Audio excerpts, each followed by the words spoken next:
दोस्तों थंबनेल ते तुहानू पता लग गया होना। अज आपां जिहड़ा कि अनबॉक्सिंग करन जा रहे हैं। मैं जल्दी जिहड़ा पैटका वो खोल लेना ते फिर जिहड़ा इहदे विच प्रोडक्ट आ वो तुहानू दिखाउने आ। तुसीं बने रहियो वीडियो दे नाल। ते अज जिहड़ा कि प्रोडक्ट अपने कोले इह जी मीटर हैगा, एक डिजिटल मीटर आ ते इहनू आपां खोलांगे ते सारी गलबात करदे आ इहदे बारे। वे स्केल है एक ते बॉक्स दे विच आया, तुसीं देख सकदे हो बहुत ही ज़्यादा वधिया पैकिंग है इहदी। इदां आपां नूं एक केस दे विच मिलदा हैगा। आपां नॉर्मल स्केल जिहड़ा वरतदे हो कई थावां ते यूज़ नहीं हुंदा, पर जिहड़ा ये स्केल आ किसी भी टाइप दी शेप होवे, कोई मर्जी डिमेंशन होवे, उहनूं ये नाप दिंदा। सारी गलबात करांगे रेट बारे ते जे किसी ने परचेज़ करना डिस्क्रिप्शन में मैं लिंक दे दांगा, तुसीं उत्थों जाके इहनूं परचेज़ कर लिओ। ते बाकी जिद्दां कि आपां 3D डिज़ाइनिंग करते हैं ते होर भी बाकी तुसीं किसी भी काम विच इहनूं वरत सकदे हो। जरूरी नहीं गा कोई भी प्रोडक्ट आ, कोई भी चीज़ आ तुसीं उहनूं नापना हैगा, उहनूं इहदे नाल नाप सकदे हो। इहदे नाल आपां नूं जी दो मिलदे हैगे आ सैल इस तरह दे, ते एक एक्सट्रा मिलदा आपां नूं इहदे विच ही ते एक इहदे नाल मिलदा। इहनूं आपां कर लैने ऑन। आ कागज़ दोस्तों आपां नूं बाहर कड्ढना पैंदा तां कि जिहड़ा कि इस स्केल नूं करंट मिल सके। ते हुण जिहड़ा कि आपां इहनूं चला के तुहानूं दिखावांगे, कई चीज़ां इहदे नाल नापांगे ते फर्क देखांगे दूजे स्केल नालों की हैगा इहदा।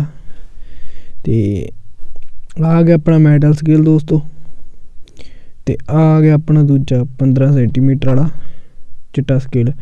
ते आ देखो तुसीं आपां इह राड नूं नापांगे इहदे नाल। इदां देखो तुसीं किन्नी दिक्कत आउंदी आपां नूं, सही पता नहीं लगदा, पर इहदे नाल जिहड़ा कि आ आपां बिल्कुल सही तरीके दे नाल ते बिल्कुल सटीक देख सकते हैं। इत्थे हुण दोस्तों 6 mm दी पूरी जिहड़ी कि राड आ अपने मूहरे, ते इहदा कोई भी फर्क नहीं होना, ना पॉइंट दा फर्क होगा, बिल्कुल सही दसूगा। ते जिद्दां कि आपां रैम 3D प्रिंटर वाला इहनूं आपां नाप सकदे हां, बिल्कुल सही दसूगा। ते टायर दा अंदरला पासा भी नाप सकदे आ। स्केल देखो तुसीं किन्ना पतला, आपां इहनूं भी नाप सकदे इहदे नाल।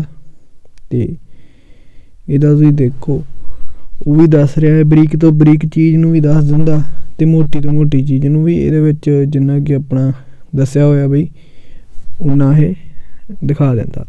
ते पेंसिल नूं भी नाप सकदे आपां, मतलब कि गोल चीज़ नूं भी नाप सकदे आपां। ते जिद्दां टायर आ इहदा इंटीरियर नापण लई आपां नूं जिहड़ा कि इहदा पिछला साइज़ आ ਉਹਦੇ ਨਾਲ ਆਪਾਂ ਨਾਪ ਸਕਦੇ ਜਿਹੜਾ कि ਰੈਮ ਦਾ ਅੰਦਰਲਾ ਪਾਸਾ ਵੀ ਕਿੰਨਾ ਹੋਣਾ ਚਾਹੀਦਾ। ਆ ਮਾਡਲ ਦਾ ਟਾਇਰ ਆ, ਇਹਨੂੰ ਨਾਪ ਸਕਦੇ ਆਪਾਂ ਫਰੰਟ ਵਾਲੇ ਨੂੰ, ਠੀਕ ਹੈ ਜੀ। ਦੂਜੇ ਸਕੇਲ ਨਾਲ ਜਿਹੜਾ ਕਿ ਸਹੀ ਨਹੀਂ ਪਤਾ ਲੱਗਦਾ, ਇਹਦੇ ਨਾਲ ਗੁੱਡੀ ਤੋਂ ਗੁੱਡੀ ਬਿਲਕੁਲ ਸਹੀ ਆਪਾਂ ਨੂੰ ਸਾਈਜ਼ ਪਤਾ ਲੱਗਦਾ। ਜਿੱਦਾਂ ਕਿ ਸ਼ੋ ਦਾ ਪਾਰਟ ਆ ਕੋਈ ਵੀ, ਉਹਨੂੰ ਨਾਪ ਸਕਦੇ ਹਾਂ ਉੱਪਰੋਂ ਹੇਠੋਂ ਜਿੱਧਰੋਂ ਮਰਜ਼ੀ।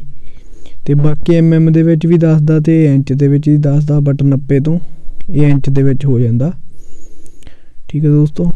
ਤੇ ਬਹੁਤ ਹੀ ਸੌਖਾ ਇਹਨੂੰ ਚਲਾਉਣਾ ਤੇ ਡਿਜੀਟਲ ਹੈਗਾ। ਮੈਂ ਇਹਨੂੰ ਵਰਤੋਂ ਕਰਨ ਤੋਂ ਬਾਅਦ ਵੀਡੀਓ ਅਪਲੋਡ ਕਰ ਰਿਹਾ ਇਹ, ਤੇ ਮੈਂ ਵਰਤੋਂ ਇਹਦੀ ਕਾफ़ी ਕਰ ਲਈ ਆ, ਇਸ ਲਈ ਵੀਡੀਓ ਥੋੜ੍ਹਾ ਜਿਹਾ ਲੇਟ ਪਾਈ ਹੈ ਤਾਂ ਕਿ ਇਹਦੀ ਯੂਜ਼ ਕਰਕੇ ਆਪਾਂ ਰਿਵਿਊ ਕਰ ਲਈਏ, ਇਹਦਾ ਪਤਾ ਲੱਗ ਜੇ ਵੀ ਕਿੱਦਾਂ ਦੀ ਚੀਜ਼ ਹੈ। ਤੇ ਬਿਲਕੁਲ ਸਟੀਕ ਦੱਸਦਾ ਹੈ, ਉੱਪਰ ਲਿਖਿਆ ਹੁੰਦਾ। ਤੇ ਜਿਹੜਾ ਪਿਛਲਾ ਪਾਸਾ ਹੈ ਉਹਦੇ ਨਾਲ ਤੁਸੀਂ ਵੀ ਕਈ ਥਾਵਾਂ ਤੋਂ ਜਿਹੜਾ ਬਾਹਰ ਆਉਂਦੀ ਰਾਡ ਉਹਦੇ ਨਾਲ ਵੀ ਤੁਸੀਂ ਨਾਪ ਸਕਦੇ ਹੋ। ਇਹਦੇ ਫੰਕਸ਼ਨ ਕਾफ़ी ਨੇ। ਇਸ ਰਾਡ ਨਾਲ ਵੀ ਤੁਸੀਂ ਕਿਸੇ ਚੀਜ਼ ਨੂੰ ਨਾਪ ਸਕਦੇ ਹੋ ਜਿੱਦਾਂ ਦਾ ਸਕੇਲ ਦਾ ਦੂਜਾ ਪਾਸਾ ਨਹੀਂ ਜਾਂਦਾ।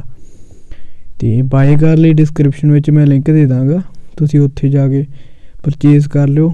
ਵਧੀਆ ਪ੍ਰਾਈਸ ਹੈ ਇਹਦਾ ਤੇ ਬਹੁਤ ਹੀ ਜ਼ਿਆਦਾ ਵਧੀਆ ਕੁਆਲਿਟੀ ਆ।